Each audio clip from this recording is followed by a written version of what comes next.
नमस्कार दोस्तों, आज हम आपको रोहिणी व्रत की कथा सुनाते हैं। इसे ध्यान से सुनिएगा। चंपापुरी नामक नगर में एक राजा माधवा अपनी रानी लक्ष्मीपति 7 पुत्रों और एक पुत्री रोहिणी के साथ रहते थे। एक बार राजा ने निमित्त ज्ञानी से पूछा कि उसकी पुत्री का विवाह किसके साथ होगा। इस पर ज्ञानी ने कहा कि आपकी पुत्री का विवाह हस्तिनापुर के राजकुमार अशोक के साथ होगा। ज्ञानी की बात सुनकर राजा ने रोहिणी के स्वयंवर का आयोजन किया और जिसमें रोहिणी ने राजकुमार अशोक को अपना पति चुना और उसके साथ विवाह संपन्न हुआ। एक समय हस्तिनापुर के वन में श्री चारण नामक मुनिराज से मिलने अशोक अपने परिवार संग गए। उन्होंने मुनिराज से कहा कि उनकी पत्नी काफी शांत रहती है, इसका कारण क्या है।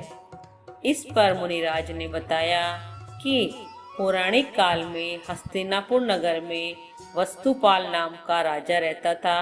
उसका धनमित्र नाम का दोस्त था। धनमित्र के घर एक कन्या का जन्म हुआ जिसके शरीर में हमेशा दुर्गंध आती थी, इसलिए उसका नाम दुर्गंधा रख दिया गया।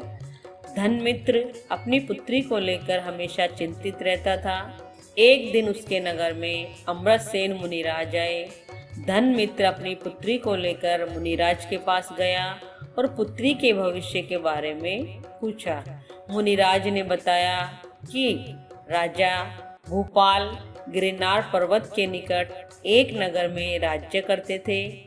उनकी पत्नी सिंधुमती थी, जिसको अपनी सुंदरता पर काफी घमंड था। एक बार राजा रानी वन में भ्रमण करने के लिए निकले।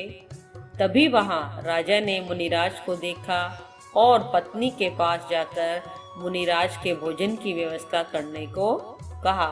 इस पर सिंधुमती ने पति की आज्ञा को मानते हुए हामी भर दी, लेकिन मन में काफी क्रोधित हुई और क्रोधवश उसने मुनिराज को कड़वी तुम्बिका भोजन में परोस दी, जिसे खाकर मुनिराज की मृत्यु हो गई।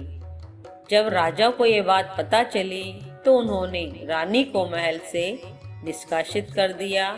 इस पाप की वजह से रानी के क्रोध उत्पन्न हो गया और रानी काफी वेदना का सामना करते हुए मृत्युलोक को प्राप्त हो गई। रानी सिंधुमती मरणोपरांत नरक में पहुंची और उसने अत्यंत दुख भोगा और पशु योनि में जन्मी और फिर तेरे घर में दुर्गंधा कन्या बनकर पैदा हुई। मुनिराज की पूरी बात सुनकर धनमित्र ने पूछा कि इस पातक को दूर करने के लिए कोई उपाय बताए।